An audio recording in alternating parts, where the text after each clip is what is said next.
بسم الله الرحمن الرحيم نحمده ونصلي ونسلم على رسوله الكريم أما بعد قال النبي صلى الله عليه وسلم من صلى الفجر في جماعة ثم جلس يذكر الله حتى تطلع الشمس ثم صلى ركعتين كان له كأجر حجة وعمرة. وقال النبي صلى الله عليه وسلم أفضل الصيام بعد رمضان صوم الشهر الحرام وأفضل الصلاة بعد صلاة الفريضة صلاة التهجد أو كما قال عليه الصلاة والسلام. حضور نبی کریم صلی اللہ علیہ وسلم نے ارشاد فرمایا کہ جو بندہ فجر کی نماز جماعت سے پڑھے پھر اللہ کا ذکر کرتا رہے یہاں تک کہ سورج طلوع ہو جائے، پھر 2 رکعتیں پڑھے تو اسے ایک حج اور عمرے کا ثواب ملتا ہے.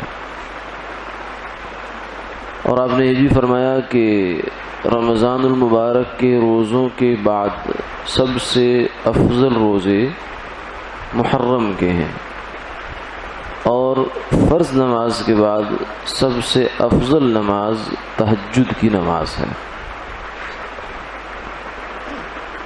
اللہ رب العزت نے کچھ نمازیں فرض فرمائی ہیں، 5 نمازیں فرض ہیں، فجر، ظہر، عصر، مغرب، عشاء، لیکن کچھ نمازیں ساتھ میں نفلی ہیں. نفل نمازیں اپنی جگہ ان کی اہمیت ہے اور ان کے بہت فضائل آئے ہیں. ایک نفل نماز، سب سے پہلی نفل نماز جو اہم ہے وہ تہجد کی نماز ہے، جس کے بارے میں قرآن پاک میں بھی بہت جگہ تذکرہ ہے. وَمِنَ اللَّيْلِ فَتَهَجَّدْ بِهِ نَافِلَةً لَكَ.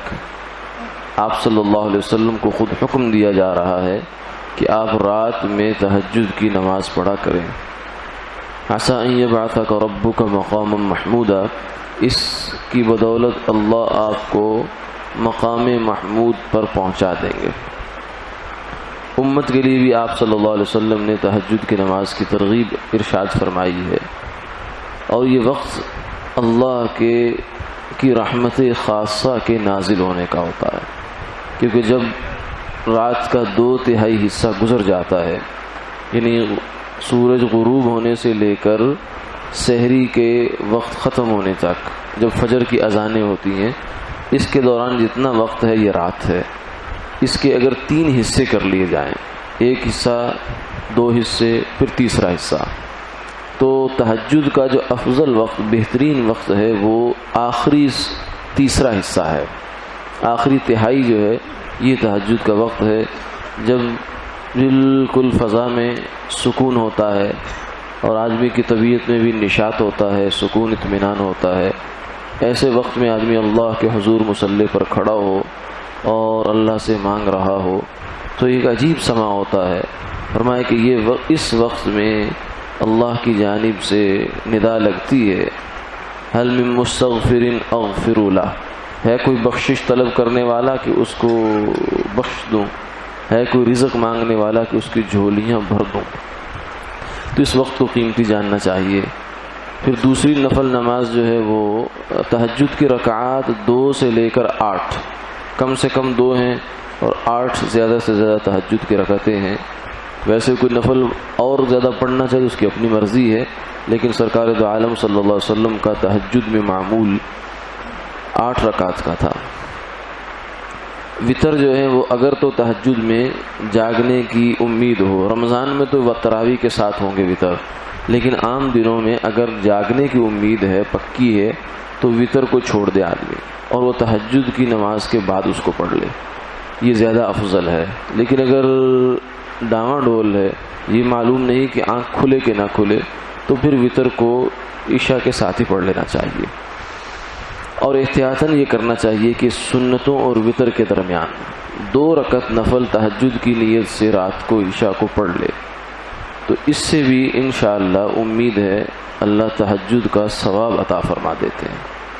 ہاں اگر رات کے آخری پہر میں آنکھ کھل جائے اور نماز پڑھنے کی توفیق اللہ عطا فرما دے تو وہ تو پھر نور علی نور ہے۔ دوسری نفل نماز جس کا تذکرہ حدیث پاک میں آتا ہے وہ اشراق کی نماز ہے۔ فجر کی نماز ہو جانے کے بعد سورج طلوع ہونے تک آدمی ذکر میں مشغول رہے۔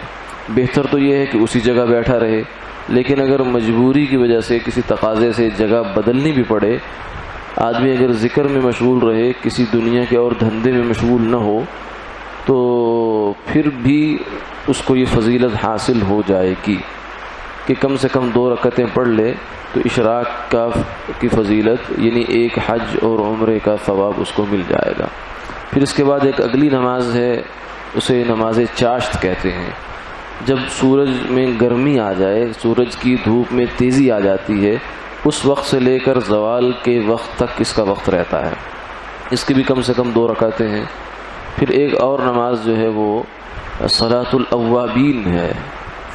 مغرب کی نماز ہو جانے کے بعد 2 سے لے کر 6 رکعت تک صلاۃ الاوابین، بعض رات نے یہ بھی کہا کہ 6 سے لے کر 20 تک بھی پڑھی جا سکتی ہیں، تو جتنی اللہ ہمت دے، جتنی توفیق ہو، جتنا وقت ہو، سہولت کے ساتھ پڑھ لے۔ کم سے کم آخری درجہ یہ ہے کہ 2 رکعت نفل اوابین کی نماز کے پڑھ لے۔ یہ کچھ نفل نمازیں ہیں جن کے پڑھنے کی بہت فضیلت ہے، لیکن یہ ذہن میں رہنا چاہیے کہ یہ نوافل پڑھیں، ضرور پڑھیں گے، لیکن اگر کسی کے ذمے قضا نمازیں فرض باقی ہیں تو پہلے ان کی ادائیگی کا فکر اور اہتمام ہونا چاہیے۔ ایسا نہ ہو کہ نوافل میں آدمی وقت لگا رہا ہے لیکن زندگی کے کچھ فرائض اس کے ذمے باقی ہیں، تو پہلے فرض ہے، نفل بعد میں۔ نفل کے ساتھ ساتھ بھی فرض کی ادائیگی کا اہتمام ہونا چاہیے۔ اس کا آسان صورت یہ ہوتی ہے کہ ہر نماز کے ساتھ ایک نماز قضا کر لے اور حساب رکھتا چلا جائے، اس کو اندازہ ہو جائے گا کہ میری زندگی کی کتنی نمازیں چھوٹی ہیں اور ان کو پورا کرنا بھی باقی ہے۔ ایک نماز کے ساتھ 1 یا 2 نمازیں کرتے چلے جائیں تو سال میں 2 سال کی نمازیں یا 1 سال کی نمازیں، 3 کر لیں گے تو 3 سال کی نمازیں 1 سال میں اللہ پوری کرنے کی توفیق عطا فرما دیں گے۔ آج کا مسئلہ یہ ہے کہ خودکشی کی موت۔ آدمی بسا اوقات دنیا کی مصیبتوں سے، تکلیفوں سے، دکھوں سے تنگ آ کر سوچتا یہ ہے کہ میں جان چھڑا لوں، اس ساری تکلیف اور مصیبت سے، دنیا سے میں جان چھڑا لوں، اس خیال سے وہ اپنی جان لے لیتا ہے۔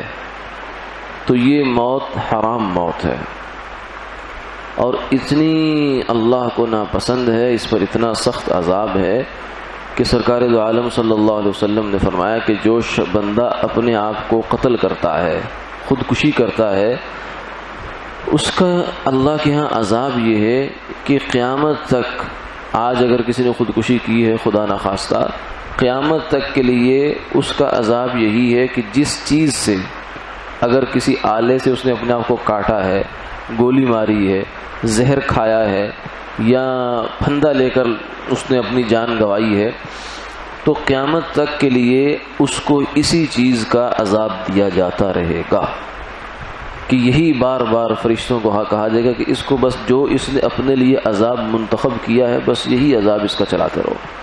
اتنا یہ گھناؤنا جرم ہے اللہ کے ہاں اس کا۔ کیوں؟ اس لیے کہ ہم اپنی جان کے مالک نہیں ہیں، ہم اپنے جسم کے مالک نہیں ہیں، نہ اپنی مرضی سے ہم دنیا میں آئے ہیں، نہ اپنی مرضی سے ہم دنیا سے جا سکتے ہیں۔ اللہ نے ہمیں پیدا کیا تو آ گئے، اللہ کا جب حکم آئے گا، موت آئے گی تو اس وقت دنیا سے چلے جائیں گے۔ اب تو کہتے ہیں کہ مر جائیں گے ہم، مر کر بھی چین نہ پایا تو کدھر جائیں گے ہم۔ اصل مسئلہ یہ ہے کہ خودکشی سے جان چھوٹتی نہیں ہے، جان پھنس جایا کرتی ہے۔ دنیا میں تنگی، تکلیف، دکھ، مصیبت یہ تو ٹھیک ہے، طبعی طور پہ رنج ہوتا ہے، لیکن اللہ کے ہاں اس کا بڑا مقام ہے۔ آدمی کے کتنے گناہ ہیں جو اس سے جھڑتے ہیں، اور اللہ کے ہاں کتنی نیکیاں آدمی کی پریشانی کی وجہ سے لکھی جاتی ہیں۔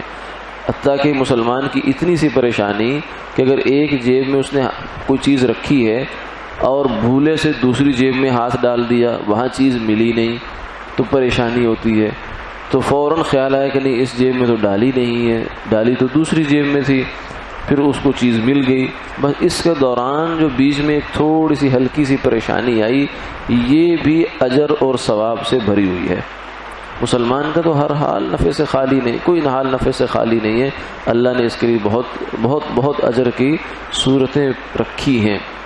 باقی خودکشی کرنے والے کی جو نماز جنازہ ہے وہ چونکہ ہوتا مسلمان ہی ہے، تو ایک تو نماز جنازہ اس کی پڑھی جائے گی. البتہ اس نماز جنازہ میں دینی اعتبار سے یا دنیا کے اعتبار سے نمایاں لوگ شریک نہیں ہوں گے. جن کی کوئی حیثیت ہوتی ہے معاشرے میں وہ اس میں شریک نہیں ہوتے، تاکہ اس کے اس عمل کی حوصلہ شکنی ہو. لوگوں کی نظر میں، باقی لوگوں کی نظر میں حوصلہ افزائی نہ ہو بلکہ حوصلہ شکنی ہو کہ یہ کام اچھا نہیں کیا اس نے. باقی ہے وہ مسلمان، جنازہ اس کا بہرحال پڑھا جائے گا، عام لوگ پڑھیں گے. اسی طریقے سے اس کے لیے دعائے مغفرت بھی کی جائے گی. اس کو اگر کوئی ایصال ثواب کرنا چاہتا ہے تو وہ بھی کرے گا، بلکہ کرنا چاہیے، وہ اس کا بڑا مستحق ہے، کیونکہ وہ بہت غلط طریقے سے اس نے دنیا سے گیا ہے. اس کے لیے بلکہ زیادہ توبہ استغفار کرنے کی ضرورت ہوتی ہے. اللہ تعالی حفاظت فرمائے. اور جو مسلمان اس طریقے سے جنہوں نے اپنی جان لے لی ہے، اللہ سب کی خلاصی عطا فرمائے اور سب کو عذاب سے نجات عطا فرمائے، اور ہر مسلمان کو اپنی زندگی اللہ کے احکامات کے مطابق گزارنے کی توفیق عطا فرمائے. اللهم صل على سيدنا مولانا محمد وعلى آل سيدنا ومولانا محمد وبارك وسلم ثم صل عليه. اللهم إنا نسألك العفو والعافية والمعافاة في الدين والدنيا والآخرة. یا اللہ یا رحمان، یا اللہ کرم فرما، رحم فرما، یا اللہ کرم فرما، رحم فرما. حاضرین مجلس کی حاضری کو قبول فرما، یا اللہ بیٹھنے کو قبول فرما، دین کی بات سننے کو اپنی بارگاہ میں قبول فرما. یا اللہ سب کی بخشش کاملہ فرما، بیماروں کو شفاء کاملہ عاجلہ دائمہ مستمر عطا فرما. پریشان حالوں کی پریشانیاں ختم فرما. اولاد کی، مال کی، جان کی، عزت آبرو کی، ہر اعتبار سے جو کوئی پریشانی ہے یا اللہ اس کو ختم فرما. جان میں، مال میں، اولاد میں، اہل و عیال میں یا اللہ برکتیں عطا فرما. یا اللہ ان کی دکھ تکلیف دیکھنے سے یا اللہ حفاظت فرما. یا اللہ بیماروں کو شفاء کاملہ عاجلہ دائمہ مستمر عطا فرما. یا اللہ قرض داروں کے قرضوں کی ادائیگی کی صورتیں پیدا فرما. اللهم ألف بين قلوبنا وأصلح ذات بيننا واهدنا سبل السلام ونجنا من القوم الظالمين. اللهم إنا نسألك نفسا بك مطمئنة تؤمن بلقائك وترضى بقضائك وتقنع بعطائك. اللهم اجعل أول هذا النهار صلاحا وأوسطه فلاحا وآخره نجاحا. نسألك خير الدنيا والآخرة يا أرحم الراحمين. وصلى الله تعالى على خير خلقه محمد وآله وصحبه أجمعين برحمتك يا رب.